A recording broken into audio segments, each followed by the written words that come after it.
Eat meat and question everything with Courtney Luna.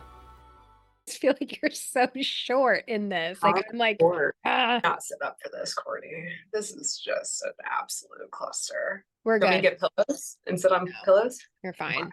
No one gets. Gang's all here. Should this be the intro? No one's watching this. You're my only listener and you're on it. So I am your number one fan. I feel like we should start there to plug it. there we go. That's the intro. Mhm. My number one fan turned guest. So It's hello and sort of welcome. a huge moment for me. So you're helping me get back on track. Um, Yeah. and I feel like how I just put myself in the viewers, shoes and like how annoying. Like Courtney is getting back on track again. And it's like I've never fallen off of carnivore, but it's like Mm-mm. I put in some effort and then I don't. And then I put on the gas and I don't, which I think is fine, right? Because the whole weight loss is not linear. Yes. And also, you're not putting yourself in the viewer's shoes. You're putting yourself in your shoes of how you think people are thinking about you, I'm which is projecting. you 100% on yourself. Yeah. And this is weight loss. I mean, this is how it is. I used to have a lot of shame about losing like 50 to 60 pounds came off seamlessly. When you have 90 pounds to lose, I mean, I'm not gonna say that that's normal. And I'm not saying that's not an accomplishment. It is, but that came off quickly. And then I was in the gap, you know, the gap of where you once were and where you want to be. And I had so much shame, and I started sharing my journey with, like my 500 followers on social for my own accountability. That was like my whole intention of starting my own, Instagram about it. So it wasn't on my personal page for everyone who does not give a shit about keto and low carb. And so it's like I would show exactly what you see on Instagram, the highlights. So like me moving my body and me eating my same meals and like a grocery haul every once in a while, but not the struggle because we have so much shame around it. And everybody struggles. Yeah. And I hopefully we could hear everything because I'm like something seems really off. My headphone wasn't plugged in the computer all the way. So I've been hearing you out of my computer and I'm like this is so weird and I like okay, we remember we were just talking about brain clarity. So hopefully it wasn't coming like back into my microphone. Anyways, but yeah, back to what we were saying.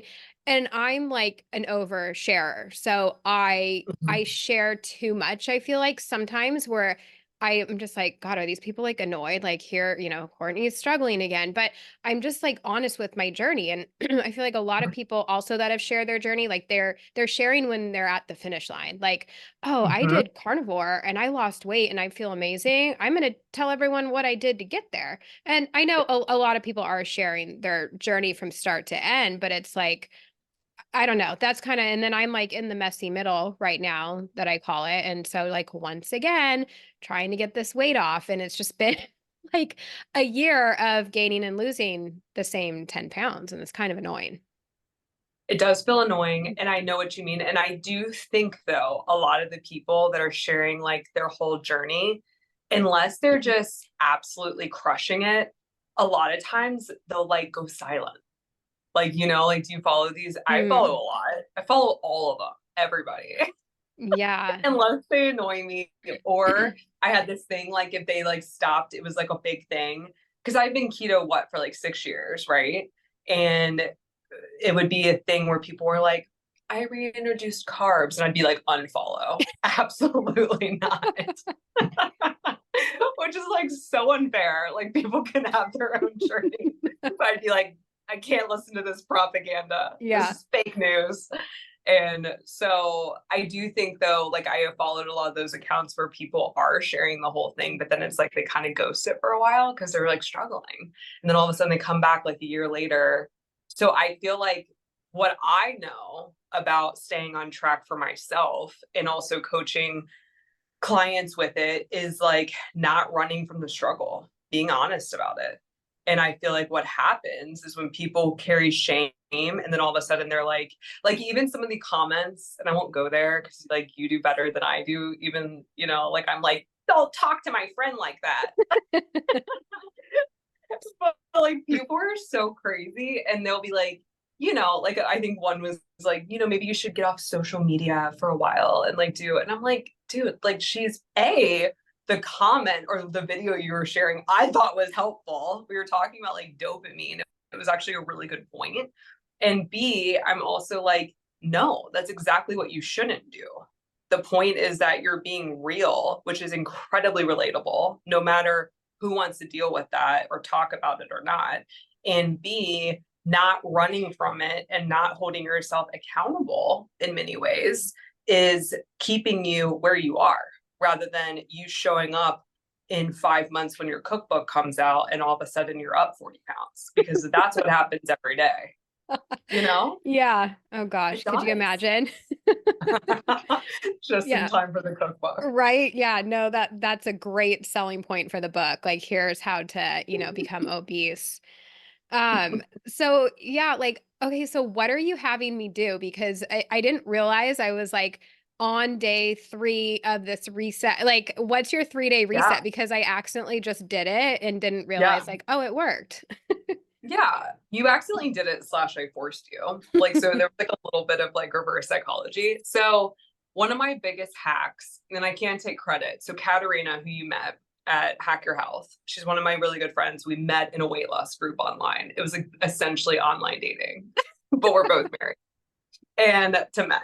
And so we met way back when. She has an awesome story. She doesn't share it. She shares a little bit on social media. I'm trying to get her to share more. She lost like 125 pounds in a little over a year. So like Katerina was someone that like she got to work and she did it, you know? And so I say this because we got super close. Ironically, I was her coach. She was at her goal weight. I was not. We joke about it now, but I was doing coaching for like another program, and she hired me as her coach for maintenance. So you want to talk about like shame? I'd be like, my client's at her goal weight and is coming to me to maintain her weight, and I'm like still trying to lose 20 pounds. So that was interesting. But she and I coined this narrative because we learned, you know, getting off on track ourselves, whether it be vacation, a weekend, you know, travel, or just life, you know what I mean? Like stress in general, whatever throws you off plan and whatever off plan means for you, that it takes 3 days to get fully back on track, meaning the scale, because we're keto, carnivore, low carb, right? Like if you've been overeating, like I said, if it's like carbs and sugar and that's your path that you like crash and burn, or it's like overeating dairy, pork rinds, you know what I mean? Like processed foods that you know don't make you feel great. Like I have inflammation when I do things like that. So the idea behind it is getting back on track, non-negotiables. Like what are those for you? And I think that's like learning about yourself along this journey, and having those non-negotiables really concrete. And 3 days, because we think we've like undone all of our progress, you're immediately like, I'm up 7 pounds, and it's like, it's water, it's inflammation. This is not, you did not gain 7 pounds of body fat in a week or whatever your deal was. You know what I'm saying? Like just the average person. So it's like to give it 3 days and hold yourself to a legit standard. Like I think it's a matter of like, for me, that means I'm moving my body no matter what. I'm not indulging in excess. So I'm not snacking. That's a big trigger for me. I say that you're not a toddler. You don't need a snack. Like you're good as an adult, like eat enough when you eat your meals and stop eating, and knowing your trigger food. So I don't indulge, even if it's considered carnivore or keto, any type of like packaged foods, like type of thing. I get good sleep. I protect my mindset. That's usually when I'm listening to like, you know, Kobe Bryant, like, you know, some of the greats. Like I want to be yelled at. Like I might go an Andy Frisella route and get wild with it and just get motivated. And then the truth is, after 3 days, we call it the 3-day rule. So by day 3, you're usually down on the scale of inflammation, water, the BS. Your cravings are kicked, if not much better, more under control. And you're just feeling back under control of your choices. You feel like a different person. And it's reminding yourself you didn't undo everything. You can get right back on track. You need the 3-day rule to remind yourself of what you're capable of. And don't baby yourself. Like, just do it, you know? Now, So that's what would I made you do. yeah, so okay, so am I allowed to like add any of those things back in, like the still carnivore things, but the ones that can be a slippery slope? Like, am I allowed to like try and moderate those then? Is it No. just the whole point to get rid of them for 3 days? Yeah. Yeah. No, the whole point is like by day 4, you're not going to want them as much. So wouldn't you agree? Like I texted you today and I was like, do you feel a little bit more satisfied? I wasn't like, don't you? I was trying not to project. I wanted you to hear it. But I'm like, do you feel more satisfied? Do you feel a little bit more in control of like, cravings and stuff like that? And you were like, actually, yes. Like you're like, Yeah. now that you make me think about it. Yeah, and I didn't realize because and I don't even know if I mentioned it on this or just in stories. But like I recently added back in or not even back in, I added in stevia. I don't Mhm. like stevia, but I Right. was getting hooked on having a little bit of, and mind you, there are worse things I could be eating than Yeah. Equip protein strawberry, you know? So it has Yes. stevia, but I was having that in yogurt Mhm. with crumpled pork rinds on it, like granola, and it was so good.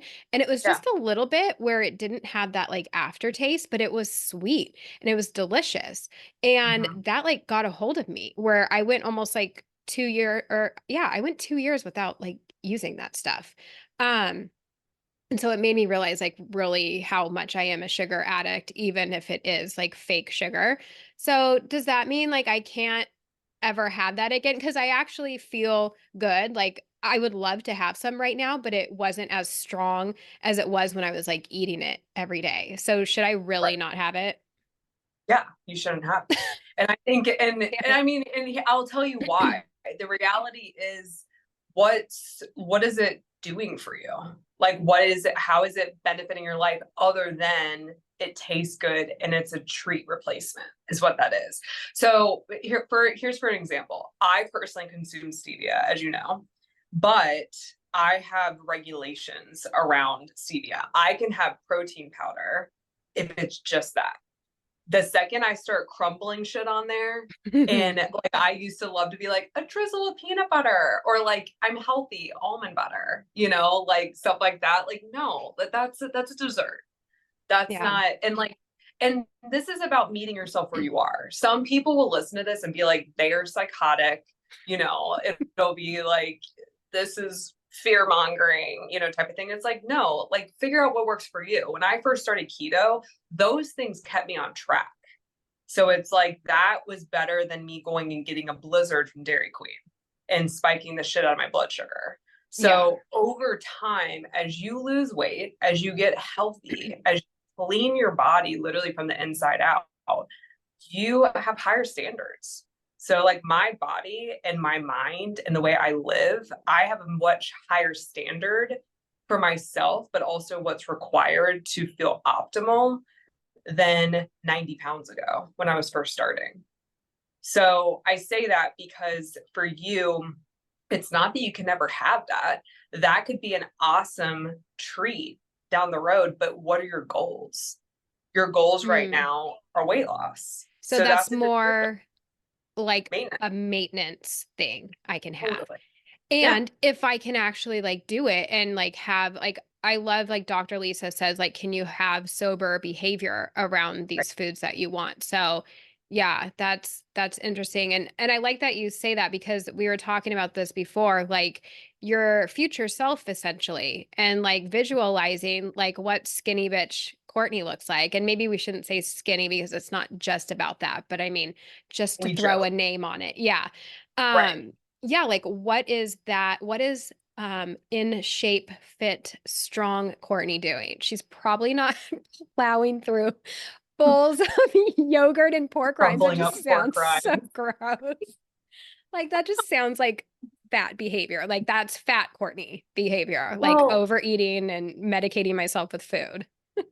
Exactly. And I think like my question to myself about these things to truly understand yourself and like what I say when I say non-negotiables. You know what I mean? Like when I go to bed at night and I lay my head on the pillow, did I do what I said I was going to do? Did I hold myself to the standard of what my goals are? If my goals right now, if I have like for me, I'm also in weight loss. And what's so funny is people are like, are you I mean, people will ask, they're like, are you still trying to lose weight? And I laugh because it's been like 6 years. And so like, yes, like that would feel depressing. But here's the secret that I want everyone to know. Maintenance is losing and gaining the same 10 pounds forever. It At is. least my experience. That's not depressing to me. If that's depressing to you, then I'm sorry. But like maybe that's not your reality. But that's mine. So it's like a lot of times I give myself goals. And this is where I do, these 6 week resets with my clients. And I do them myself. Like I always participate. Now, I'm not always super strict. It depends on what I have going on because I live too. Like I go on vacation, I do things I'm not tracking when I'm doing stuff like that. But I typically stay on plan.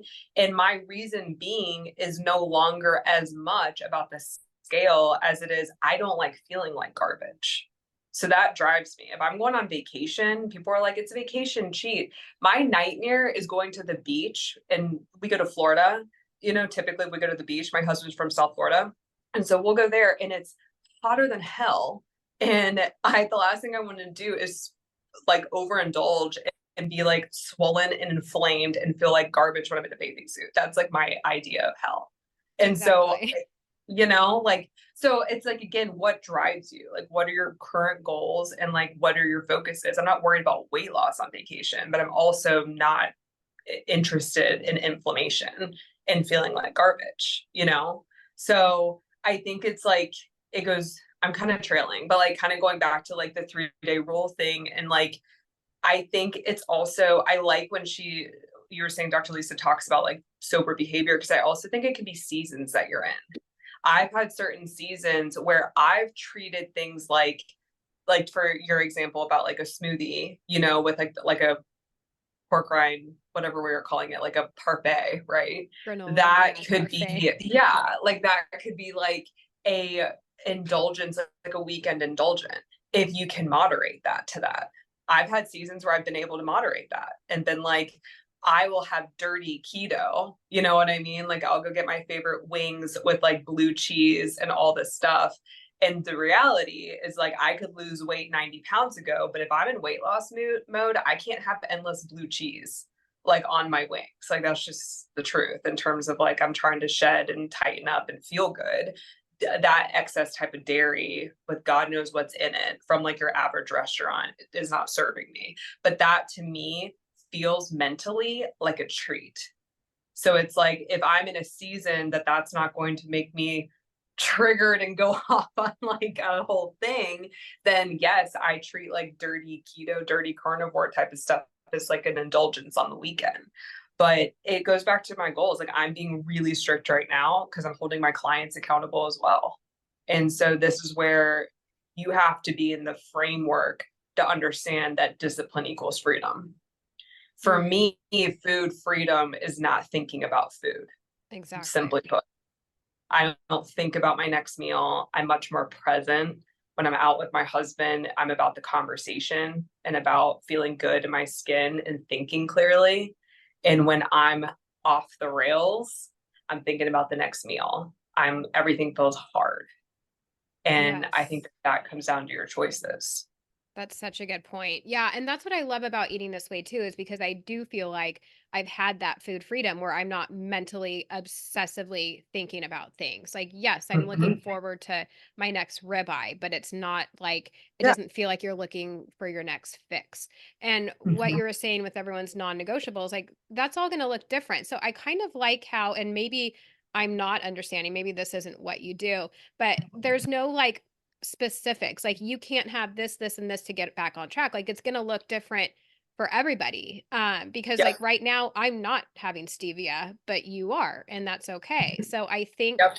it's kind of good. And I feel a little free this time around. Like yes, I'm back on track and tracking macros, and there's things that I am prioritizing, but I I did have, like, some bacon today, whereas I am trying to prioritize beef, salmon, and eggs, but it Mhm. felt nice because it wasn't, like it doesn't feel restrictive right now, like, Yeah. only doing, like, lion diet, like, that feels like a lot, so, knowing that I'm allowed to have those other things, but just to keep it minimal or even just on the weekends feels a little different to me right now, like, I feel like there's a little bit of a shift, Yeah. like, and I was even telling you before I got back on track on Tuesday. I'm like, okay, I need to remind myself that just because I'm getting back on track tomorrow doesn't mean I binge today. I will be able to have these foods again. Like, this Right. isn't the last day of my life that I can have pork rind cereal. Like, I can Yeah. reel it in because I'll have it again. So, that whole, like, I don't know, I'm definitely an all or nothing mindset person. Everyone is. Majority of people are in some way. Most people are with food, and those types of things, and other people are with business or with, you know what I mean? Like this is like such a universal thing. And I think what's interesting and like a good point about you and your journey is that you've held yourself to such a standard in the way that you eat that for you it was really important in the beginning to remove the sweet tasting everything. I mean, you did your homework, you did your research on it. You also had a really strong reason why. And I mean, I, as your stalker and number one fan, know that yes, you had weight loss goals, but you've talked about coming off of Zoloft, you talked about the mental health. And so I heard of all people, Dane Cook. You know I who Dane love Cook, him. like Oh, the oh my gosh. Are you kidding? I like still quote him like I'm gonna punch bees in the face like every day. Die Hard. Like saw him in concert, made signs, like full embarrassment. My friend jumped on his car. We were like on his HBO special. It was like, you need to call the police. So anyways, yeah, big fan. So No, he was really on, quick though, let me just add, like, I believe I quoted part of him, like, and not like quoting, but like used, like, I don't know if you remember his joke, like, back in the day, it was a Wednesday. I feel like I yes, might have used some of that, like, in part of my cookbook, like in the head note, if I'm remembering correctly, but that was like months ago. But that's how, like, he has stuck I with can me, it. like, for the last like 20 years is when I discovered him. Yes, Vicious Circle. Do you remember that? Like Yes. if it was his tour.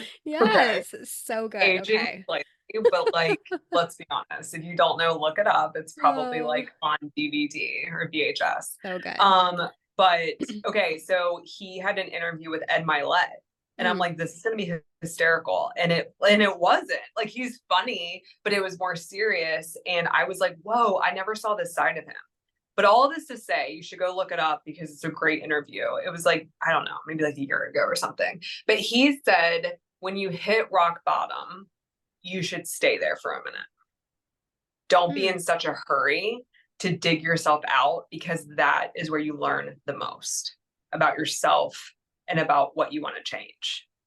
And that always gave me like chills, like when I heard that, because I was like, yes, like we're so in a hurry to be like, if you mess up, say like on a weight loss journey, right? You hit the weekend, we all struggle on the weekends or whatever. And you're like, oh my gosh, just back on track, ignore it, forget about it. I kind of changed my tune on that. Like I believe in thinking about the positive and not dwelling on negative. I definitely believe in the mindset behind that.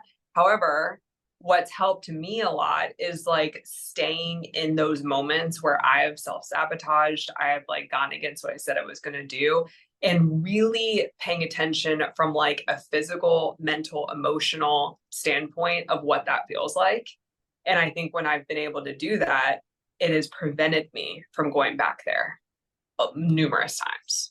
Yeah, that's actually such a good point, and it's making me realize, okay, so, like, I was low carb keto for, like, 7-ish years on and off, had a 4-month bender where I gained 40 pounds, and I Mhm. was, like, in it for a while, and that was before I went carnivore, so I had those 4 months, and then I was just there feeling Yeah. awful, and now that you say that, I'm like, "Oh, well, maybe that was a good thing because I don't ever wanna go back to that." Like, that is You were, part of my why. Like, I don't go off plan and have, like, a standard American diet cheat meal because I will go back to and be that person again because I'm that Yeah. addictive personality. So I Yes. like that. Look at Dane Cook having a serious side. I'm gonna write that down because I need to go listen to Freaking that. day. I was like, is this for real? Yeah, it was awesome and such great advice. And I think what I took with that too is like I also like when I first started keto, I didn't touch sugar or carbs or anything for a year. And then I don't know what happened. Like I don't know, like I don't remember the exact meal. I think it was totally this thing where it was like, you're good. Like look at you. Like you did it for a year. I was still going to stay low carb. Like I knew I loved eating that way. I felt amazing. Like I knew all the benefits, but I was like, I can have a little splurge meal. We lie to ourselves and I'm not a moderator. And so it's like, I did that and then it got really hard. And that's when I would, be in like the binge cycle and then shaming myself. And it's like, the thing is, you're not going to hate yourself to your goal weight. You're not going to hate yourself then. And if being a certain weight and a certain size were so important to us, we would all be it. If it was Yeah. so important for me to be a size 4, I would have been it. That wasn't a strong enough reason as to what I was after. And most of us are either chasing after something, like we're seeking, or we're running from something. And I think they both are valuable, but you have to figure out what that is for you, you It's know? yeah, it's funny that you mentioned cheat meal because I feel like that goes hand in hand with keto. Like everyone I knew and that was keto, it's like, "Oh, you have a cheat meal on the weekend or you have a cheat day." Like it was just part Right. of it. And we also did like intentional refeeds where we would like, deplete Mhm. our glycogen or whatever. I don't know. I don't know all Like these it's just terms. storage. Yeah, Yeah. so with No, like, yes. Jeff doing this and like we would go like lift weights and then we would go to the grocery store and we would like eat a donut in the grocery store as we were like shopping for other things to have like a really like high carb, high sugar. But it worked Mhm. for our weight loss stuff. Yeah. But mentally and I never did, I guess you could say keto properly because I was always having the keto treats. It wasn't till Mhm. I went carnivore that I realized like what I was doing with keto. Like I didn't think of it that way. Like I didn't realize the whole abstainer moderator thing till Yeah. carnivore. So I didn't get that those had a hold on me. I just thought like, oh, that's what you have. We're making keto treats. Great. And so I was always addicted. And so yeah, those cheat meals would, turn into cheat days to cheat weeks. I mean, like I said, we were on and off keto for 7 years. There was, like there wasn't anything I stuck to. And because those keto treats like had a hold on me. Yeah. No, and they do. And that's like where, it goes back to like the argument of again, if it's coming down to like understanding blood sugar, like, and I think that that's a big part of it. Like I nerd out on this stuff, but the only reason I do is because it keeps me very anchored to what I'm doing and understanding why. I think a lot of us know what to do. It's like with carnivore, like eat steak and like, like keto and like whatever. We can all agree that whole food nutrition is ideal, whether you could tolerate plants or don't, or whatever, you do fruit or you don't. But I think it's like at the end of the day, it's just understanding like the why behind it. Like I don't think a lot of people understand why. Like what actually happens when you have a cheat meal from like a physiological standpoint, not up here, like let go of beating yourself up and feeling, but like how do you feel? I listened to a podcast today where she was talking about like swelling, like when your fingers, like when your ring's tight, that is a sign of brain inflammation. I know.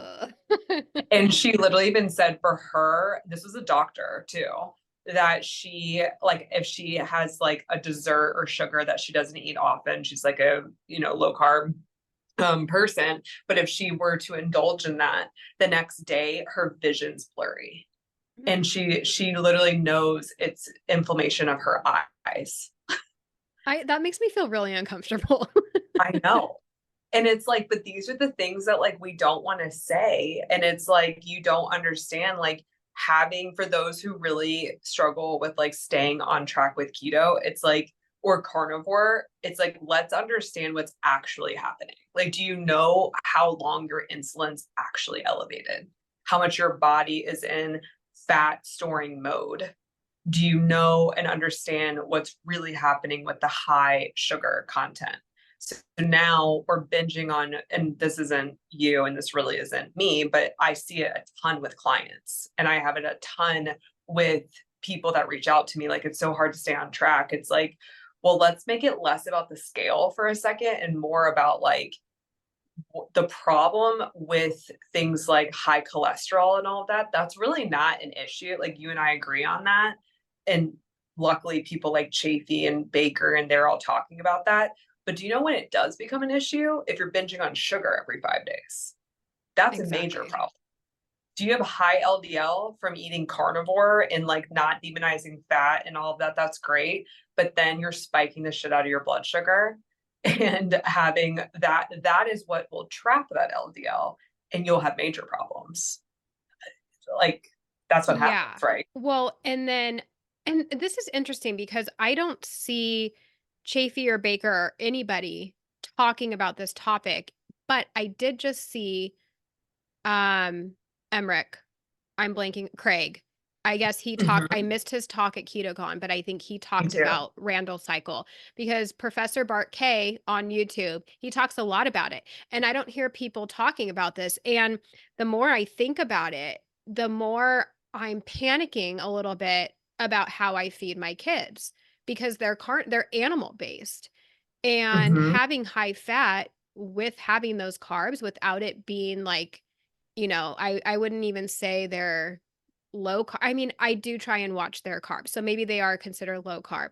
They're Yeah. definitely not in ketosis, but it makes me like, well, shit, like what am I doing? Because when you're eating high fat and you're eating high carb, that's when like the Randall Mhm. cycle kicks in. And I honestly don't know much about it. But that's when Yeah. it can get scary. I agree. And I'm the same way. Like, I've heard your podcast with Bart Clay, Bart K talk about that. And yes, I too, I don't know a ton about that, but from a not high level, and I'm not a doctor standpoint, the way I think about that is like the goal to me, even still, though I don't dabble with carbs and sugar because of like not being able to moderate it. It just doesn't make me happy. When I think about like living a happy life, that just don't serve a purpose for me. But I think of like my husband, and he's part of the 7% of the population that's metabolically flexible. So he can fast all day. He eats meat heavy, carnivore, bulletproof coffee, like during the day, whatever he's doing, and thrives. I know he's running off of ketones. And then he carb loads at night to like make himself tired, like with his Okay. workout. And so that's interesting to me, and I drill him with questions like all the time because I'm like, this is so wild. He can totally moderate a cookie. It's so annoying. Like, like all the things. And he's a healthy guy. I mean, he's super active. He runs, he lifts, and he's and his reasoning, which is so funny to me, is the why he doesn't have carbs during the days because they slow him down. He was like, I just don't think it's clear. I'm like, yes, exactly. This is my whole point to everybody if you want to thrive. But going back to your kids, they've been eating this way. I mean, they're young, right? I mean, they're young kids. They're not undoing these like major issues and problems with mitochondria health. I would think that like I am. And I mean, my mom is a fabulous cook, and we ate at home mostly, but like it was balanced. I mean, I would say standard American diet, but it wasn't ultra processed foods and so forth. But we went through the low fat craze. We had, I can't believe it's not butter. Yeah, the We had a shit spray. ton of oils. I would use the Yes. spray. My stepmom would buy the spray and we'd make popcorn and we would spray that on and use Parmesan cheese. I loved it. Yes.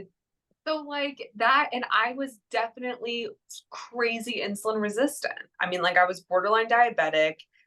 I struggled with my weight at a young age. I'm not someone who like we've not had kids yet. I didn't gain weight as I got older. I struggled with my weight at a young age. I'm super active, played sports, and my sister was this big and I was not. And so it's like that was tough. And so like I'm saying all this because I just feel like I don't know if that applies to your kids actually. I feel like they're really freaking healthy. And I feel like they're able to metabolize and run off of glucose for fuel coming from the fruit, and then also eat plenty of meat. And I think you see some of these carnivores that do that. I think Saladino takes it far, to be honest.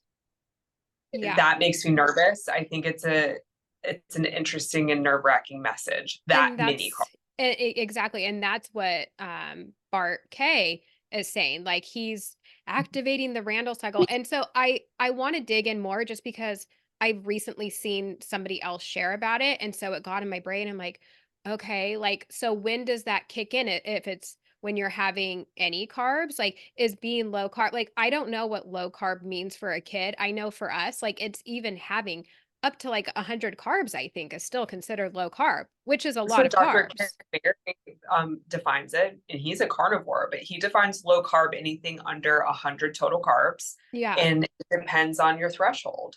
And for American standards, which like I know is not the standard, that is very low carb. I mean, exactly. to put it in perspective, think of like pregnancy and what's it called? When you have diabetes when you're pregnant. Oh, gestational Yeah, or the gestational. is it Yeah, that? Okay. gestational diabetes. So it's like, you know what they do? The whole thing kills me. I think it's a barbaric practice, first of all, that it's like chug this glucose drink that's like loaded with shit. And then let's see how your blood sugar responds. And if it doesn't respond well, we're going to put you on a low carb diet. That's what they do, that or insulin. But I think what kills me about it, because I've actually had clients come to me pregnant with gestational diabetes because they were told to go low carb. But do you know what their low carb standard is? It's like 150 to 175 carbs a day. That's Yeah, what that they consider low carb to manage gestational diabetes. It is such a disservice and so disgusting. But like that's what they consider low carb, yeah, which is that's a why. lot. And so that Mhm. makes me wonder then, like for the animal-based people, okay, so is it not dangerous then if you're still like under 100 carbs? Like can you eat 100 carbs and the fat and be good to go? Or is it like literally like keto? So I feel like I need to dig in a little bit more just so I can feel comfortable with my kids. I do try and like reel in the fruit because they're a little like sugar addicts. Mhm. But still like it kind of has me, curious. No, I think that that's valid. And I think you're smart to even like think about that and care about it. And I also think it goes back to like, yeah, if you have a desk job, the reason why it works for Saladino so far, I mean, is like he surfs for like 5 hours a day. I mean, like, so it's like going back to how uh, glucosis works. I actually sat on that lecture at Hack Your Health with Keto Mojo founder, that Dorian Mhm. Greenow. And that was actually really interesting. You talked about glucoses versus ketosis, but so think about how it works. Your body breaks down glucose in the bloodstream. That's a toxic environment. So you produce insulin to move it into your cells to use as immediate energy or store as body fat. So I feel like if you're utilizing it as energy right away, it makes sense. So it's like, Mm. how active are you and when are you having them? So like a lot of people, like some of these carnivores, or I've even talked to like in the fitness industry, which is rare, but it's like people will utilize carbs right before they exercise, like a ton of them. But they do it right before they lift, run, like actually are using it right away. And then they're like zero carb after that. So I feel like that could be beneficial, arguably, depending on what your goals are. But if you're sitting at a sedentary job and like you just load up on fruit and meat all day, I don't know about that. Yeah. And yeah, I mean, he's having a shit ton of carbs, but he's obviously burning it off where it's not making him fat, but I wonder like does that mean he's good to go or what is it doing to him on the inside? Like just because he's not fat, You know, they've Mhm. also said like the Randall cycle like makes you age faster. And you know, they've Okay. I don't ever want to talk about somebody's looks, but people have commented on his looks and how he's aging. And then like the defense Mhm. is, well, he's in the sun. So I don't know. It's just something like I'm being more aware of when Mhm. even though I've been hearing about it for 2 years. I feel like it's just starting to like click because I don't want to harm my kids. But Yeah. carnivore for them, it's hard. It's not sustainable for them. Like, I mean, Yeah. maybe if we went No. cold turkey, but it's like having some fruit keeps things like sustainable for them. I think so too. And also I think it's like berries. You know what I mean? Like I think like being mindful, not even speaking of the kids front, but like for example, I my clients, I have a couple that are carnivore. I have a lot that are just ketogenic. And that's like more like my program is like ketogenic nutrition. If you're interested in carnivore, that's more what I do. And that's easy. They're the same in many, I mean, they're not the same, but I just mean like a carnivore is a ketogenic, it's a fast mimicking diet too. A lot of people are in a state of ketosis, not always because of protein content, but pretty close. So when I got into like this whole carnivore space, I was blown away by the fruit. I was like, what? And honey on everything. Because for me, the whole idea of ketogenic and ketosis is insulin. And so it's like, you know, when you're spiking blood sugar, not to mention cravings and food addiction, which is a big part of my story and clients that I coach, but also it's like managing the insulin. I think is so wild. So, anyways, yeah, I was always like, and people would be like, do you eat fruit? And I'm like, no.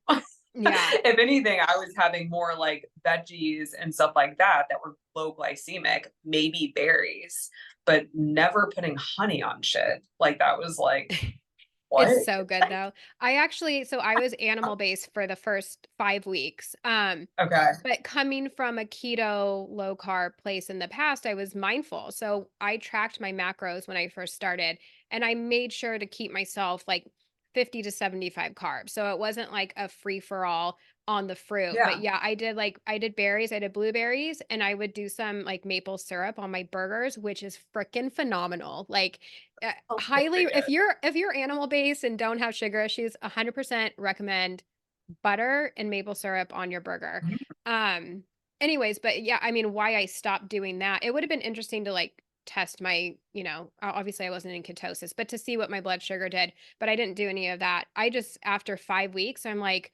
gosh, like my mouth still wants blueberries, even though I just ate like a full ribeye. So that's kind of when I realized my sugar addiction because I was keeping it in for 5 weeks because I wanted to have it. But yeah, I quickly realized that damn, these blueberries have a hold on me. Yeah, totally. And I think like, you know, when people hear that, I just want to plug this for a second too, because I talk about this a lot with my clients, is like understanding what foods have a hold on you. And to Lisa's point about like you don't have sober behavior around, people see that as weakness. And I do not.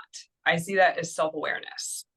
And me learning way ahead of time that peanut butter does not serve a place, typically in my house, but especially in my mouth, or fruit with excessive whipped cream and all these things. It's not that those things are bad, but if something has a hold on you and it's preventing you from food freedom, which my definition is not thinking about food, and you know inflammation, other things, I mean like I literally have had clients that have epilepsy, you know, and like seizures. So like you want to talk about important reasons and an anchored why you're doing something, throw something in like that in there. And I mean, I've dealt with chronic inflammation in other ways, not as severe as that. But I think, like, you know, that's where these people are like, fruit is from the earth. It's like, well, it's not the same. So is First cocaine. of all, yeah, if we really want to get into it, you know. So it's like if that serves you and you're thriving, you feel amazing, you know, and you're able to like moderate because fruit is fructose. And Dr. Burke talks a ton about that, and definitely with aging. And it's specifically linked to fructose. So you want to call it fruit or whatever, but guess what? Your body breaks it down the exact same way, whether it's from the earth or a Snickers bar. So it sees it as glucose and fructose, you know? Exactly. Okay, so you're also reading Dopamine Nation, right? Ish. Yeah, Did you I'm say pretending to. ish? Oh, I'm pretending to. I've got Yeah, a few pages in. we've dabbled. Yeah, okay. I was gonna ask how you liked it so far, but I'm only like maybe like 10 pages in. I'm like 8, so things Okay. are good. I was not expecting like what the first chapter is. I'm like, oh, they're really painting a picture for this, like Yes, totally. Well, X-rated. and I'm so into the dopamine conversation. So when I saw you get that, I was like, okay, this is great because I think who is it? Sarah Zaldivar, Dr. Hmm. Sarah Zaldivar. She's like one of the first that I've heard talk about in depth about dopamine. And I'm like, yes, this is so, and that's why you and I, your reel that was so good and so honest about that idea, because this is my number one rule. It's so think about the reason why when people come off a vacation, why everyone feels depressed. It's like because you just spent a week or however long tricking your brain that you don't have a job, you don't have responsibilities, you lay on the beach, and in my case, drink tequila and just thrive. And this is who you are now. So you come back to your job, whether you love your life or not, you come back to your job responsibilities, paying the bills while you feel depressed. That's dopamine. Your dopamine was so blown out of range. You literally have to reset it. And so the exact same thing happens with sugar or in food in so many people, also alcohol, like so all of that is so real. And I think for me, for a long time, I would start a diet and my go-to would be what? A salad with plain chicken breast and some shitty dressing or just like olive oil because this is what I am now. And it would be so depressing. And if that is your meal that you love and live and die for, amen. But that is not mine.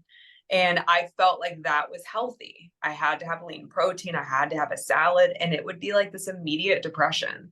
And there's a reason why, if you're coming off of standard American diet, a cheat meal, or whatever, that like tuna fish might not sound good to you. Like I love tuna fish when I'm eating really clean, but I don't love tuna fish when I've been eating queso and pork rinds all weekend. Yeah.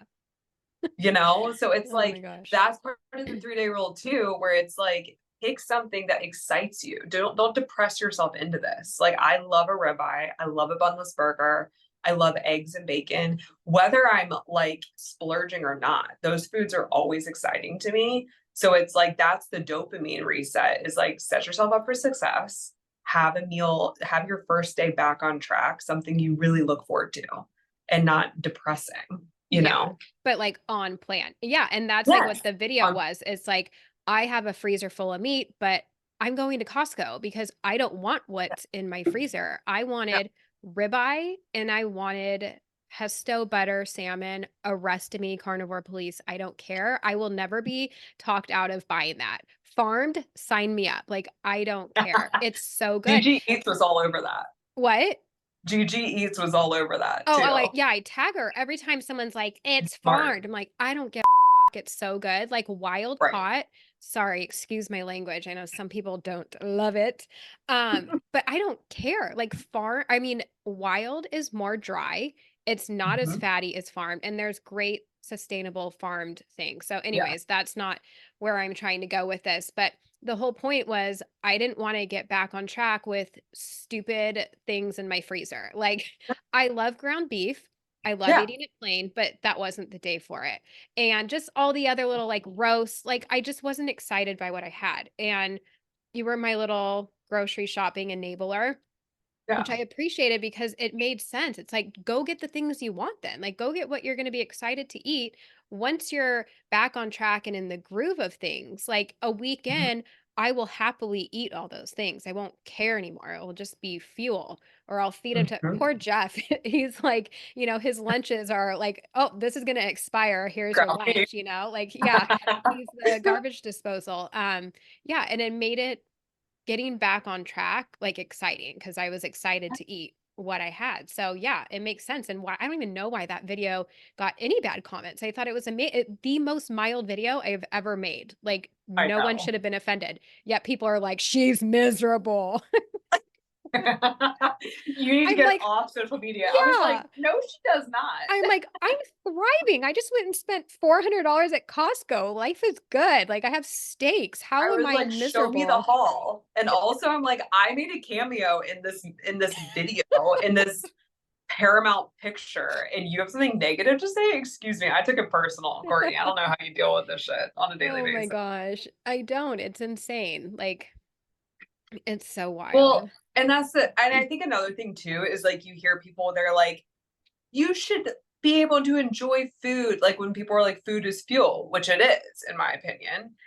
But food can also still be pleasurable. There's a place for both. And like, I love a ribeye. Like that is fuel to me. It's also enjoyable. And so I think that that's the thing is like, know where you're at, like what season you're in. And like for me, when I'm back on track, I'm killing it, I'm crushing it, I'm feeling good, inflammation's come off, I'm thinking clearer, I'm sleeping better, I'm managing stress, then yes, browning some ground beef, I don't even think about it. Food is fuel in that moment. And then it's like I can treat myself with a great ribeye that's a little bit more expensive, or going out and getting wings and doing those types of things. You know what I mean? So it's like, yeah, let your dopamine reset. And then those things that'll become like second nature. Sometimes food is just about being fuel, and that's also okay. That's a good point. So yeah, I mean, we're working on our dopamine right now, and that's I feel like my life's mission right now just because I'm coming off of on and off emotional eating. Like I'm on day 3 of not eating my feelings, like go me, but I'm knowing that like I need to get to the root of things and like why I'm being triggered and to fix those triggers, but also like why am I reaching to food? So that's kind of where this book came along, where it's like, okay, I need to fix my dopamine. And I'm trying to think like other things I know it's like to like naturally raise your dopamine. Like it's not shopping, it's not gambling. Like all of that is like not ideal ways to raise it. It's like cold plunges or like do Mhm. you know like I can't even think off the top of my head now like great ways to raise your dopamine naturally. Well, I think that's a huge one. Like you said, Cole, it's like doing something hard, which sounds silly, but like again, if you care about this stuff, you're interested in that, like exercise, cold plunges, sauna, I'm sure would have a similar. It's like Like a what they stressor talk about. then. Yeah, hormesis, so hormesis is essentially, as Benazati puts it, what doesn't kill you makes you stronger. So I have been in a season like recently where like I was not handling stress very well. Like I was very overwhelmed. It was like work related, it was life related, it was kind of everything. And I just was like super overwhelmed. So then I started going this path of like pull off on all stressors, and like don't fast and don't exercise too much and don't do all these things. Like I pulled off of like, I'm not fancy enough to have a cold plunge, but I do cold showers. And it's like all these things. And then actually with Hack Your Health, I kind of changed my tune about that. I talked to Ben Greenfield and listened to his lecture, which he's like the biohacker. And he talks a lot about that. So does Ben Azadi about hormesis. And the idea is like, yes, if you're in a season of excess stressors, you want to pull off a little bit, but you also want to be resilient. And I think it's an idea of like, my number one question about everything, and this, is like women's hormones. It's like men can do crazy strict carnivore, crazy fasting, all of these, cold plunging, everything, and be on a 24-hour cycle, where women are on a 30-day cycle, but like no one has solid answers. And if they do, they're not the ones I'm interested in. For example, Mindy Pels, who I think is brilliant, and I love her approach, like Fast Like a Girl. All my clients have read that. I've read it, or most of it. And I believe in that from a fasting perspective. I don't believe in the reintroduction of carbs for hormones. And because once again, and you can argue the science and how progesterone needs that and the other, but the reality is what it comes down to is stressors. So, and if you are somebody that you struggle moderating carbs and sugars, that's not going to serve you. and didn't serve me. I tried it. I was inflamed. I had cravings. It did not make me feel any better. And what I do instead is I increase fat around my cycle. And that's helped. And we're not talking about that right now. But I'm just saying, like, it going back to the stressors conversation, I think stress is good. I think we need to microdose stress. And I think fasting's very beneficial for women. I'm not saying crazy 3 day long fast, but intermittent fasting. I think taking breaks between meals. I think cold showers or cold exposure. I think circadian rhythm is huge. Sunlight, that's a dopamine reset for sure. And you and I have gone down the rabbit hole about circadian.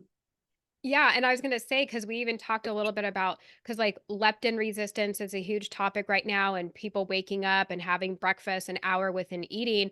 And I do make myself do that. Well, not make myself, because sometimes I'm hungry, but like the week Mhm. before my period, because Mindy says to not go more than like 12 hours. But when I have breakfast, like the floodgates are open for me to eat, and it's easier for me to push it off and have a later eating window. And we talked about this because you're like, if we're doing all the other right things to like help support our hormones and whatever, like maybe pushing that off isn't that bad. If we're doing like the blue blockers and the morning light and the this and the that, Mhm. do you still feel that way? 100%. Now, Because I'm like you, I feel more focused. I feel more in control of my like choices, and also just from like work. Like I go to work at 8 a.m. most days, and it's like you're dealing with shit. I mean, like, so I don't love waking up and eating breakfast. I understand the science wholeheartedly. I've studied this. I still do. I think it's super interesting. I've played with it. I'm sure if I played with it longer, I would end up loving it and it would be like sunshine and rainbows. But like, I'm just not there. I'm not hungry in the morning. And you can train yourself to be hungry in the morning. I know that. But I feel best fasting. And with my lifestyle, I naturally eat later at night. So for me, it's just easier to do that. And I feel good doing it. I think if I didn't feel good, there would be reasons to change it. And that's always like, I fall in that camp for everything. Everybody wants to do carnivore. And I'm like, I think that's great if you're curious, but do you have a reason? You know what I mean? Like, what's your reasoning in wanting to do that? Do you feel like shit? Do you have weight to lose? Are you addicted to sugar? Or are you just like wanting to jump on the bandwagon with everybody else? Like, I think if you're thriving and you feel really good, you need to lean into that. And if you're not, have reasoning in doing it. So for me, I was playing with it because I didn't think I was thriving. I felt exhausted. I did think I was struggling with like leptin resistance, my hormones, like my cycle came back from keto carnivore and being off of birth control for the first time ever, because I was diagnosed PCOS at 15 years old and on birth control, like they put everybody on for like 15 years, which is like so detrimental to women. And I came off of all that, everything regulated. And then due to stress, things started getting irregular again. And that was like freaking me out. So then that's when I was going down the rabbit hole of like circadian health. And I agree because there's like three, they say food, specifically protein, cold exposure, and sunlight are the three ways to activate your clock in the morning, right? And doing so produces or activates melatonin, which we make naturally. So that signaling happens in the morning for that to kick on and start making melatonin to make you sleep at night. So to your point, I agree. Like a part of me feels like if you're doing two of them, like I do a cold shower in the morning and I get sunlight in my eyes before I'm looking at my phone and doing those types of things. And just doing that and staying off of like blue light and those things to the best of my ability, as I have like all my lights on right now. And it's like, 9 o'clock in Kentucky. But I think those things have definitely made a difference in terms of like my cycle regulated are again. you are you intermittent fasting the week before your cycle? Like, are you going against what Mindy says to do? Yeah. Yeah. But you know what I do instead? I don't, if I'm hungry, I eat. And like to your point, I'm just usually not, and if I'm not hungry, I don't eat. And that's just the way I live. But what I do is I increase my fat. So I'm not like in a caloric deficit, even if I'm in weight loss mode.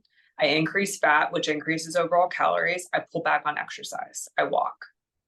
And because the week before my cycle, I'm tired, and that is kind of like that comforting when you're producing progesterone. And it is like, that's like the PMSing and all of that.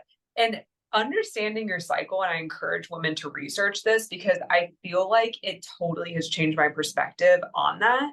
I used to feel like when I started my cycle, I was crazy, like I was like, I'm crazy, I'm PMSing, I'm like, because you hear this, you're on Mhm. your period, you feel like shit. For me, when I'm on my cycle, I've pretty much had like a week-long cycle, maybe a little bit less. And like maybe for the first day or two, I'm not comfortable. Like I have cramping, and then all of that goes away, even still bleeding and being on my cycle. And I say that because I think that it's such a societal thing to be like, I'm on my period, I feel Right. miserable. Like, Yeah. no, I actually like fast longer. I work out heavy. And I that's do what those things.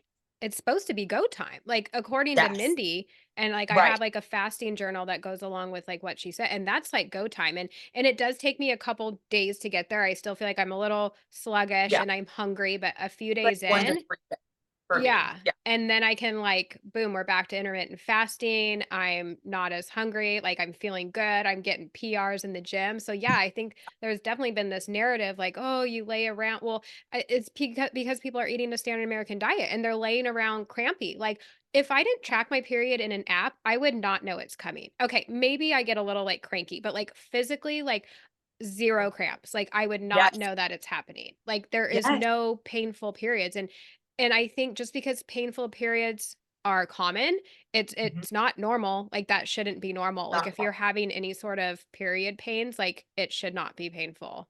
No, it shouldn't. And that's like such a narrative. Like how many friends do you have where they had to like take like I had a friend that would have to take like Vicodin every time, like for every month for her period. I don't, and that's not funny, but I mean it was just like dramatic, it was Yeah. like give her the painkillers. Like, I mean, it was crazy. And like, that's not normal. That's not, those are your symptoms. You need to look into that and like implement some of these things because like diet, yes, but then also lifestyle and stress management. And I think for me, just because I enjoy fasting, like I said, if I'm hungry, I'll eat. But what I do is I do pull off on all the other stressors. I'm not cold plunging. And do you know why it doesn't sound good? I mean, I don't cold plunge, but cold showers. So it's like in your mind, like if I wake up in the morning and it is, and typically like you, I'll track on an app and I'll be like, oh, it's the week before my cycle. That makes sense because the thought of getting in a cold shower sounds awful. Yeah, So if you just that's the wanna, case, like I don't do it. you wanna be, Yeah. like, nurtured and slow, and Yes. yeah, they say, like, yes, you can lift weights, but don't be pushing yourself for a PR, or even just Overdo. walk and do yoga, or just Yeah. don't try and up your weights that week, or just be Workouts are way gentle. more restorative, more sleep. I mean, it is a thing that women need more sleep than men. So everyone can go and tell their husbands and their family that because that actually is a thing, but especially around that time. And just like pulling back on the stressors in other ways. Fasting is a stressor, unless my argument with that, and I think Ben Greenfield made a really good point when I was asking him about this. I stood up and asked this question. I like blacked out. I Like would I was like, die. with, I know. I'm like, what am I even doing? I feel like I was sleepwalking to the microphone, like because I am like not someone, I don't know. I do well one on one, but like not getting up in front of it. But I was like, I'm going to ask about women's hormones. And of course, he was like, I'm not the best one to ask about that. But he did say the importance of building resiliency. So it's like, if you're used to fasting, that's like me fasting 16 hours is nothing. That's normal for me at this point. Now, fasting 24, that's tough. Like I can do it, but it's harder. And so I think that that makes sense. If you're not used to fasting, yeah, you probably should not intermittent fast right before your cycle. That's a stressor. But if you've built up the tolerance to be able to do that, you're good. Just why like people are like, oh, I want to have a carnivore pregnancy. It's like, yeah, you probably shouldn't do that. Like if you were carnivore before you got pregnant and already fat adapted, then yeah, you'll probably thrive. Like Jesselyn, like I love watching her stuff. Like that's so fascinating. But like don't switch over when you're pregnant or when you're breastfeeding or those, like, that's what is going to mess with your hormones and cause problems, I think. So it's like the stressors you need to build up to be able to do it and tolerate it. And then it's not really seen. I don't even think a 16-hour fast is even seen as a stressor for me anymore, to be Yeah. honest. It's just normal. Yeah. Yeah, I enjoy them too. And because I also can't, back to the talk of leptin resistance, I can't have breakfast and like I can't shift my eating window if I'm doing intermittent fasting to be early. Like there's no way I'm done eating for the day at 2 and I'm still living my life for 6 days. I mean I 6 days know. for 6 hours till I go to bed. Like Yeah. that's too hard for me. So I have to push it off. But the week before my period, I do eat like breakfast, lunch, and dinner. And it's a little challenging for me to stick to my macros and not even sticking to my macros because I do allow myself more because I feel like we are burning a little bit more. We're genuinely hungry, but even just like trying to reel it in, eating all day, that's hard for me. Um, Yeah. so yeah, that's where You know, I'm I at with think that. I've heard Benjamin Bickman and also Dr. Jason Fung talk about this with fasting. What's really interesting is, like, of course, an actual fast where you can reach like autophagy, right? Which they say is like what, hour 16, 17, I think, is like when your body reaches autophagy, supposedly. So of course that's beneficial. It's cleaning out house and so forth. But I've heard Bickman talk about the benefits of fasting between meals and how critical that is. So I feel like that can be just as beneficial if, like, you are hungry or you are not someone that you feel super comfortable. Like if you're waking up in the morning and you're hungry, I don't think you need to worry about intermittent fasting. I think you should eat, but you should eat a sufficient amount, like at least 30 grams of protein plus, and eat enough that you're going to be sustained. And then you can fast in between meals. Like I said, you're not a toddler. You don't need a snack. And snacking, I think, is what keeps most people stuck and eating outside their macros, especially on a weight loss journey. You can have, you're not going to have the same thing as autophagy, obviously, but if you could, fast in between meals, like 4 or 5 hours, even, that's incredibly healing and good for Yeah. you, Yeah, give you your know? digestion a rest. Like, why were we ever recommended to eat 6 small meals a day? And I was listening So to a podcast terrible. yesterday and it wasn't a health one. It was actually Stassi Schroeder. I shouldn't admit that from Vanderpump. But she had someone on and they're like, yeah, like we need to be eating 6 meals a day. I'm like, oh my gosh, like I thought we were past that. Like, don't we all So know that that's old news? yes. Like Very that is much. so, if you want to stay sick, overweight, and insulin resistant, do that. Eat 6 small meals a day and Yeah. plenty of carbs.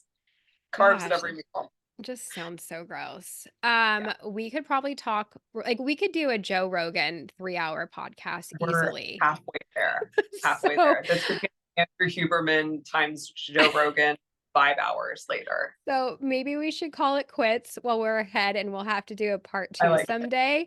Yeah. But before we go, tell everyone who you are and what your name is and where they can find you. Because I don't If even you think we made said it that. this, if you made it this far, what if I was just like, bye girl? They were like, but seriously, who was that? My name's Britt. Last name's James. I'm at Health Edit by Britt. I'm really just on Instagram. I pretended I was on TikTok and the algorithm really annoyed me. And so I just couldn't do that. So I'm on Instagram and I lost 90 pounds with a ketogenic / carnivore lifestyle. And I now coach other women in weight loss and optimizing their health. And that's just what I do. I share the same shit day after day on my on the No, but gram. that's good. Consistency is key. And like Gary Vee says, I mean, he says the same thing every single day, but sometimes it just lands differently, like depending on when you're listening to it. But I know sorry, I'm getting distracted by this little floaty thing outside. I thought I was a spider, but it's just like a little puffball. I don't know.